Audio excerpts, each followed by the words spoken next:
Ladies and gentlemen, welcome back to another video. Do me a favor, really quick, hit the like button down below. It really helps with the YouTube algorithm. This I have been highly anticipating, right? I ordered this on the 7th. Today is the 17th. It has been a long 10 days, but here in front of us, just showed up at my house, the OnePlus 13, and we are going to unbox it here without cutting our finger off. So this is completely fresh. I'm super excited. I think the OnePlus 13 brings some quality of life upgrades. Here we go. That big 13 on the front. Also, the free gift, I chose the Watch 2R. Not sure if I'll unbox that here. Might make a separate video. So let's go ahead and pull the wrapper off of that one. OnePlus Watch 2R. Now, I chose the gunmetal color, but I'm not. This one kind of looks like the green to me.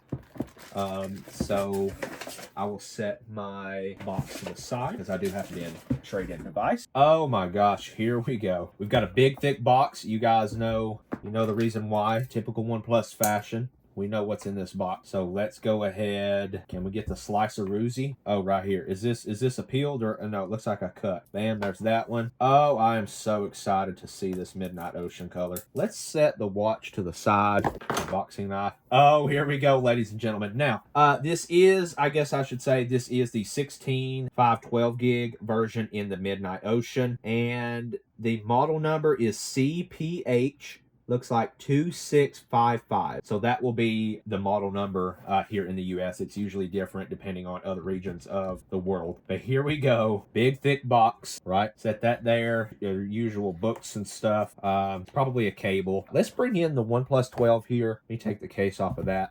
Absolutely have loved using the OnePlus 12 for the past almost year. So here we go. Get our device here. There we go. Look at that. Charger in the box along with the cable. Now I'm like I said, I'm not going to use these. It's the same thing as the OnePlus 12. So this will help with resale value, but it's really good that OnePlus has this in the box where most companies nowadays are taking it away. I think this adds even more value to the OnePlus 13. Even with the price increase this year, this still kind of makes you feel like you're getting more for your money because you actually are. So nice to see that. Here we go, ladies and gents. Gonna undo this. Oh my God. Absolutely love it. Okay, so this vegan leather back, I know a lot of people I've seen, let's get this sticker peeled off here. I have seen, of course, I review phones, but I have reviews that I watch also. I have seen numerous other reviewers say that they do not like this vegan leather back, but it feels really nice. Definitely feels really nice in the hand. So yeah, I definitely really like this color. To me, it looks a lot darker than it does in the images, but look at the camera module. Looks really, really nice. They've moved the Hasselblad branding off to right here. Just looks really nice. Let's see if I can get you guys a good side-by-side. Now, this isn't like comparing the black to the black. The OnePlus 12 here, it having the frosted glass back feels nice. It's hard to say which one I prefer, but I think you definitely have to have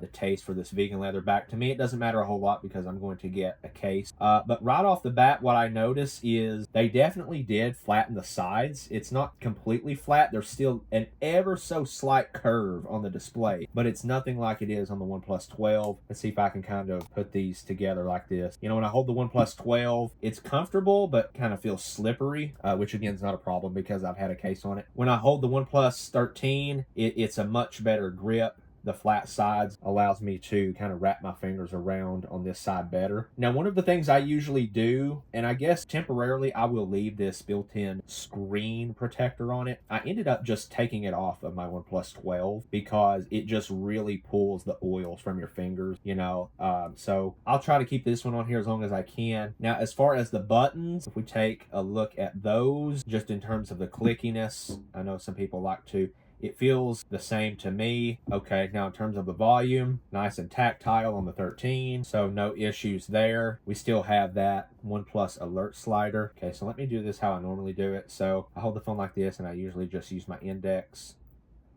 finger. OnePlus 12.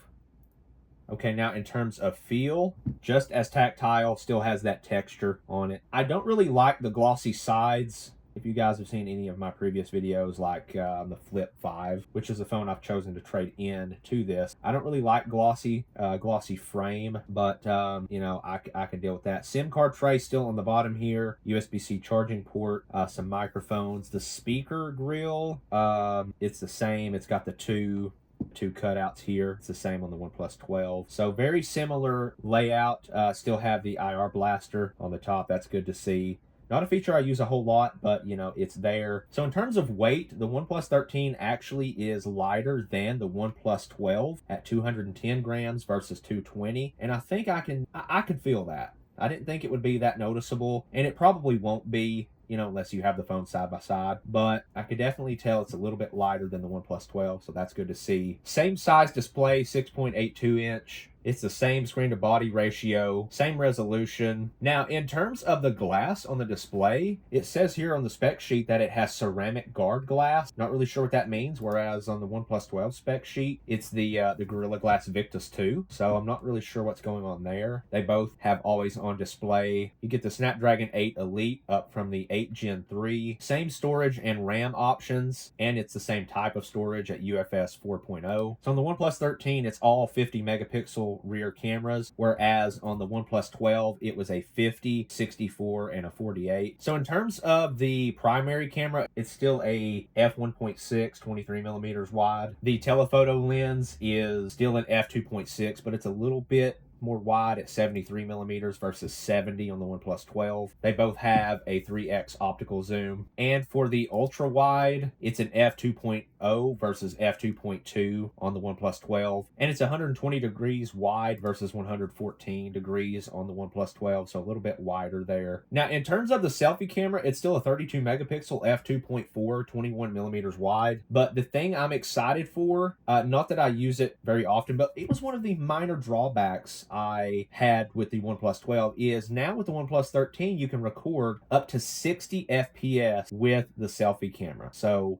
1080p 60 FPS, 4K 60 FPS, whereas on the OnePlus 12 it was capped at 30 FPS, no matter if you were in 1080p or 4K. So that was a bit of a bummer in my review of that. Also, one of the more notable changes on the OnePlus 13 is the IP68/69 water resistance versus IP65 on the OnePlus 12. Now, I didn't really ding the OnePlus 12 for not having 68 or 69, because to me, I think people should view this as kind of a fail-safe. You shouldn't go out and intentionally be putting your phone underwater or anything like that. It's like a fail-safe. But it is nice to see OnePlus bringing the higher rating to the OnePlus 13. And with the IP69, that means it can withstand higher temperatures and higher pressure water. Another more notable change is here on the OnePlus 13. The under-display fingerprint sensor is ultrasonic compared to optical on the OnePlus 12. I'm excited to test that out. I'm excited to see if there's been any improvements in the face unlock. Now, in terms of the battery, we finally have a 6,000 milliamp hour battery in the OnePlus 13, and this is a welcomed upgrade because the battery life on the OnePlus 12 is absolutely fantastic paired with those charging speeds. Now, looking at the spec sheet here, I typically use GSM Arena. The part that I'm a little confused on is it says that the OnePlus 13 supports 100 watt wired charging. In terms of the wireless and the reverse wireless charging, those are the same. So 50 watt wireless, 10 watt reverse wireless, and apparently, I'll have to test this as well, the OnePlus 13 has 5 watt reverse wired charging, so you can charge another device. And looking at the spec list here on the OnePlus 12, it doesn't have it listed as having reverse wired charging. As far as I know, in the US, the OnePlus 12 charges at a maximum of 80 watts, but on the spec sheet here for the OnePlus 13, it just says 100 watt wired.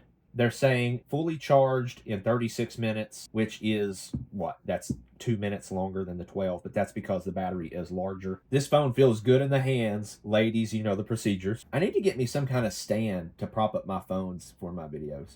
So very excited to have the OnePlus 13 in hand. Some of the things I will be testing in my review are the speakers, the ultrasonic fingerprint sensor, the face unlock, Also, I will be testing the microphone quality because for me on my OnePlus 12, there is some weird compression going on with the microphones, and there's nothing that I can really do about that. I think that's just naturally how the phone is. So I'm curious if they've made improvements in the microphone quality. Excited to see how much longer this 6,000 milliamp hour battery lasts, along with the Snapdragon 8 Elite. It's the largest jump in performance in many, many generations, and I think this phone is going to stack up very, very well to the competition. So that's going to do it for this quick unboxing, my initial impressions, all of the specs. You guys can let me know if I missed anything. Also, if you have more clarification about the actual charging, is it 80 watts here in the US or is it the full 100? Be sure to subscribe on your way out, and I will see you guys in the next video. 13, baby! Woo, woo.